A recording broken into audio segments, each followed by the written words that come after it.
शं वरुणः शन्नो भवत्वर्यमा शन्न इन्द्रो बृहस्पतिः शन्नो विष्णुरुक्रमः ॐ शान्ति शान्ति शान्तिः।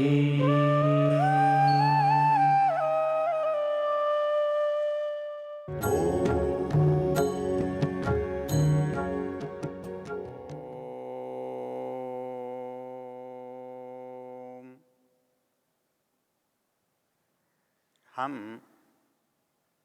यजुर्वेद के 34वें अध्याय के शिव संकल्प मंत्रों की चर्चा कर रहे हैं। इन मंत्रों का ऋषि शिव संकल्प और मंत्रों का देवता मन है। हमने पीछे देखा था हमारे लिए जो सबसे उपयोगी सदा काम में आने वाली जो चीज़ है जिसे हम मन कहते हैं, उसके बारे में हम लगभग नहीं जानते। हम इसलिए नहीं जानते कि वो हमें दिखाई नहीं देता है। जो चीज़ दिखाई नहीं देता और वो दिखाई नहीं देता इसलिए उसे हम नहीं जान पाते, तो उसके जानने का उपाय क्या है? उसके जानने का एक उपाय है, उसके काम से उसकी पहचान होती है। जो वस्तु दिखाई तो नहीं दे रही है पर उसका काम दिखाई दे रहा है, उसका कोई गुण दिखाई दे रहा है, तो उससे हम उसकी पहचान कर सकते हैं। तो जैसे स्थूल शरीर के बारे में हमने विचार करते हुए देखा कि क्या केवल इतने से ही काम हो रहा है? तब हमें पता लगा नहीं, इसके अंदर तो बहुत सारे विभाग हैं जो अलग अलग काम को कर रहे हैं और उन कामों से उनकी पहचान होती है। हमने शरीर के रूप में देखा तो हमें शास्त्रकारों ने समझाया, बताया कि ये स्थूल शरीर है, इसके बाद सूक्ष्म शरीर है, उसके बाद कारण शरीर है और एक चौथा तुरीय शरीर होता है जो हमारे विवेचना से बाहर है। हमने इस स्थूल शरीर की चर्चा करते हुए, विचार करते हुए इसमें पाया कि ये स्थूल से सूक्ष्म की ओर जाता है। इसके अंदर जो पहली रचना है वो बड़ी है, जिसे हम स्थूल शरीर कहते हैं। इसके कार्य का विभाजन करते हैं तब इसे अन्नमय कोश कहते हैं। उसके बाद जो इसके अंदर क्रिया होती है, हमने देखा था, उसे प्राणमय कोश कहते हैं। उसके बाद जो विचार की स्थिति आती है, कर्म की स्थिति आती है, हमने उसे मनोमय कोश कहा था। जिसमें निश्चय, निर्णय, वो स्थिति आती है, उसे हमने विज्ञानमय कोश कहा था, जिसका आधार बुद्धि है। और ये सब जो अनुभव करने वाली चीज़ें हैं, जहाँ जाकर ये सब चीज़ों का परिणाम हमको पता लगता है या वो परिणाम जिस पर जाकर प्रभाव डालता है, हमने उसे आनंदमय कोश कहा था, जिसका अधिष्ठाता आत्मा है। तो जैसे हमने शरीर देखे, तब हमने देखा था कि जो क्रिया संसार में हो रही है वो शरीर के माध्यम से हो रही है, और संसार में यदि कोई दूसरी क्रिया हो रही है और उसमें ये शरीर दिखाई नहीं देता, तो वहाँ कोई दूसरा शरीर अवश्य होगा जिससे वो क्रिया हो रही है, क्योंकि उसे कहाँ जाना है, कैसे जाना है, उसके निश्चित हुए बिना वो जा नहीं सकता। उस व्यवस्था के बिना उसका गति करना संभव नहीं है। तो हमने देखा था कि जो हमारे प्राण हैं, सूक्ष्म भूत हैं, इंद्रियां हैं, इनके साथ हमारा मन जब जुड़ता है तो वो इस शरीर के बाहर गति करता है, जब ये शरीर उसके साथ नहीं होता। उसमें हमने एक बात और देखी थी कि हमारी जो चर्चा है वो आधुनिक चर्चा से किस अर्थ में अलग है। आधुनिक चर्चा उपस्थित की होती है, जो दिखाई दे रहा है उसकी होती है, जिसे हम आँखों से, यंत्र से पहचान सकते हैं, उसकी होती है। हम आधुनिक चर्चा में मन क्या करता है ये बता सकते हैं, लेकिन मन क्या है ये नहीं बता सकते, क्यों कि वह परीक्षण की उसकी सीमाओं से परे है। तो इस दृष्टि से जब हम इस पर विचार करते हैं तो हमारे लिए दोनों विचार, हम मन कैसे करता है, मन क्या करता है, ये आधुनिक विज्ञान से भी समझ सकते हैं, और मन है क्या, इसको हम प्राचीन विज्ञान से समझ सकते हैं। तो हमने देखा कि मन जो है वो केवल स्थूल शरीर से नहीं बल्कि सूक्ष्म शरीर से भी काम करता है। मन और क्या करता है, इसके बारे में एक और इसका एक पक्ष है जो अध्यात्म के साथ जुड़ा हुआ है और अनुभव में हम सबके साथ है। वहाँ मन क्या करता है ये हमको पता लग जाएगा। अर्थात हम जो स्थूल शरीर से काम करते हैं तो सदा तो काम नहीं करते, हम कभी इससे कार्य कर रहे होते हैं, कभी नहीं कर रहे होते हैं, कभी हम बैठे होते हैं, कभी हम सो जाते हैं। तो इस शरीर के करने में, इस शरीर के निष्क्रिय होने में, इस शरीर के निश्चेष्ट या सो जाने में अंतर क्या पड़ता है? तो उस शरीर के साथ जो अंतर पड़ता है उसे शास्त्र की भाषा में अवस्था कहते हैं। जैसे अवस्था हम कहते हैं बाल्यावस्था, जैसे हम कहते हैं वृद्धावस्था, युवावस्था और भी अवस्थाएं, तो वैसे इस शरीर के साथ 4 अवस्थाएं जुड़ी हुई होती हैं। इसकी एक अवस्था जागृत है, जब हम जागे हुए होते हैं तो सबको पता है। एक अवस्था स्वप्न है, सामान्य रूप से हम उसे सोना कहते हैं। इसके बाद की जो अवस्था हैं उनका हमसे सामान्य संबंध नहीं होता। वो जो इस मार्ग पर चलते हैं, इसमें जिज्ञासा रखते हैं, इसमें गहराई तक जाते हैं, उनके पास वो चर्चा होती है। हम नाम के लिए उनको भी जान सकते हैं। वो जो तीसरी अवस्था है उसे हम सुषुप्ति कहते हैं, और चौथी अवस्था जिसमें हमारा परिचय नहीं है, जो हमारी विवेचना का विषय नहीं है, उसे चौथी या तुरीय अवस्था कहते हैं।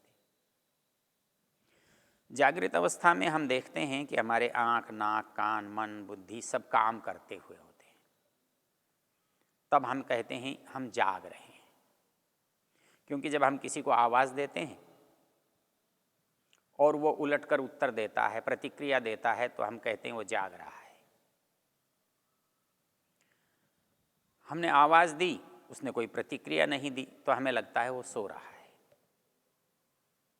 तो हमको दोनों का अंतर पता लग जाता है कि हम सो रहे हैं या जाग रहे हैं। लेकिन इन दोनों के साथ जो पहचान है वो हमारी कैसे बनती है। वो पहचान मतलब कौन सो रहा है, कौन जाग रहा है। हमको तो लगता है शरीर ही सोता है और शरीर ही जागता है, क्योंकि सोते हुए जो दिखाई देता है वो शरीर है, जागते हुए जो करता हुआ दिखाई देता है वो भी शरीर है। तो हमारा ज्ञान यहीं तक सीमित है। लेकिन जब मन के बारे में हम विचार करते हैं तब हमें एक बात पता लगती है कि ये जो अवस्था है शरीर की तो जागृत की है, शरीर की अवस्था स्वप्न की है, लेकिन स्वप्न में शरीर सोता है लेकिन मन नहीं सोता है। मन जो है वो सतत क्रियाशील रहता है। हम सोते हैं तब भी क्रियाशील रहता है और हम जागते हैं तब भी क्रियाशील रहता है। हमें कैसे पता? अर्थात जो क्रिया हम जागते हुए होती हुई देखते हैं, हम जा रहे हैं, बोल रहे हैं, खा रहे हैं, पी रहे हैं, आनंद कर रहे हैं, उत्सव मना रहे हैं, दुखी हो रहे हैं, रो रहे हैं, क्रोधित हो रहे हैं, किसी से लड़ रहे हैं, ये इस शरीर से हम सदा करते रहते हैं। लेकिन जब हम सोते हैं तो क्या ये करना रुक जाता है? शरीर से तो रुक जाता है, लेकिन अंदर मन से नहीं रुकता है। जो कुछ मन बाहर करता है, कर सकता है, वो सब का सब मन सोते हुए करता रहता है। इसलिए शरीर सोता है और मन स्वप्न देखता है। उसको वहाँ प्रकाश भी मिलता है, उसको वहाँ कार्य करने के अलग संसार भी मिलता है। बाहर का संसार तो बना बनाया हुआ हमारे सामने है और अंदर का संसार मन अपनी रचना करता है। जो कुछ उसने बाहर देखा है, सुना है, सोचा है, वो सब उसमें देखता है, कुछ मिलाकर, कुछ घटाकर, कुछ बढ़ाकर, तो उसकी वो दुनिया अलग से चलती है। वो जो अवस्था है उसको हम स्वप्नावस्था कहते हैं। और मन की एक जो अगली अवस्था है, जब ये स्वप्न नहीं देख रहा होता है, वो अवस्था हम सुषुप्ति की अवस्था कहते हैं। तो वो कैसे आती है? वो तब आती है जब मनुष्य बहुत थका हुआ होता है, वो सोते हुए, जिसे हम गहरी नींद कहते हैं, उसमें चला जाता है। और उस गहरी नींद में जाने के बाद उसका संबंध जो है बाह्य जगत से कट जाता है, तो अंतर जगत से जुड़ जाता है। तो उस समय वो प्राणों से जुड़ा हुआ होता है और प्राणों का सतत संबंध आत्मा से होता है, इसलिए वो आत्मा के निकट होता है। उस समय वो संसार से अलग होता है। शास्त्रकार कहते हैं मन बीच में है। जब वो दुनिया से जुड़ता है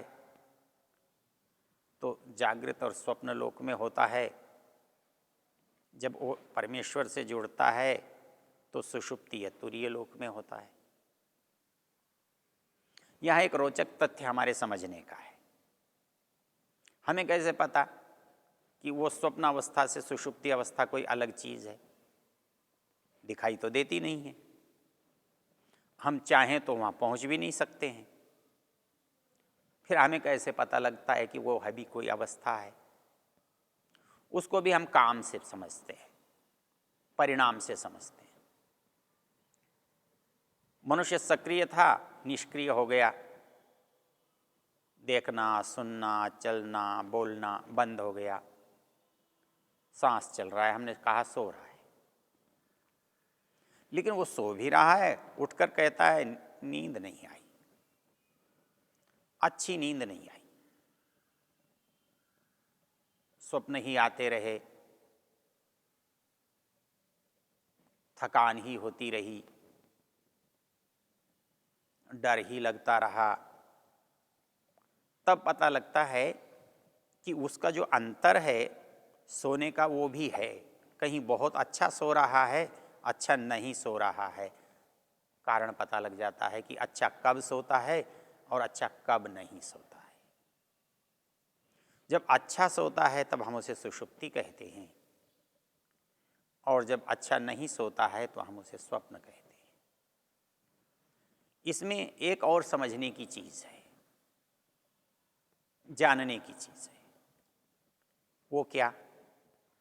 ये जो शरीर की बनावट है, इसकी पहचान के लिए हम उसका जो रूप निर्धारित करते हैं, पांच भौतिक करते हैं, पंचभूतों से बना हुआ है। लेकिन उसका जो मौलिक रूप है वो तीन गुणों से बना हुआ है। तो जैसे इस शरीर को हम पांच भूतों के रूप में देख सकते हैं, वैसे ही इस शरीर को हम तीन गुणों के रूप में भी देख सकते हैं। वो यथार्थ है, वो कल्पना नहीं है। उसकी पहचान भी कार्यों से, अवस्था से, परिस्थिति से होती है। तो कैसे होती है? तो जब हम सो रहे होते हैं, जब हम स्वप्न देख रहे होते हैं, तो हम रजोगुण की स्थिति में होते हैं। हम आलस्य प्रमाद में होते हैं, तमोगुण की स्थिति होती है। एक मनुष्य सवेरे उठता है, प्रसन्न होकर उठता है, तो उसके उस सोने में जो संसार का कारण है वो है गुण, प्रकृति। तो जब व्यक्ति स्वस्थ आनंदपूर्वक उठ रहा है तो उसके अंदर सतोगुण का प्रभाव अधिक होता है, और ये सतोगुण की जो अवस्था है वो सुषुप्ति की है। जो स्वप्न की अवस्था है रजोगुण की है। जो प्रमाद, आलस्य, तंद्रा, आप जिसे भारीपन कहते हैं, उठने की इच्छा नहीं होना कहते हैं, वो तमोगुण का प्रभाव है। तो इनसे हम पहचान सकते हैं कि हम कब रजोगुण में हैं, कब तमोगुण में हैं, कब सतोगुण। ये चीज़ जागते हुए भी हो सकती है और ये चीज़ सोते हुए भी हो सकती है। हम जागते हुए कब रजोगुण में हैं हम पहचान सकते हैं, हम कब सतोगुण में हैं ये हम पहचान सकते हैं, कब हम तमोगुण में हैं ये पहचान सकते हैं। तो ये जो पहचान है वो हमारी अवस्थाओं को बताती है। तो इनको जानने से मन को जानना आसान होता है, मन को समझना आसान होता है। ओ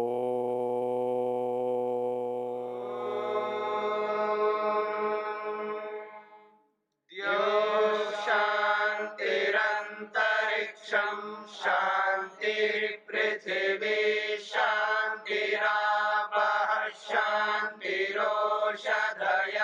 शान्तिः वनस्पतयः शान्तिर्विश्वे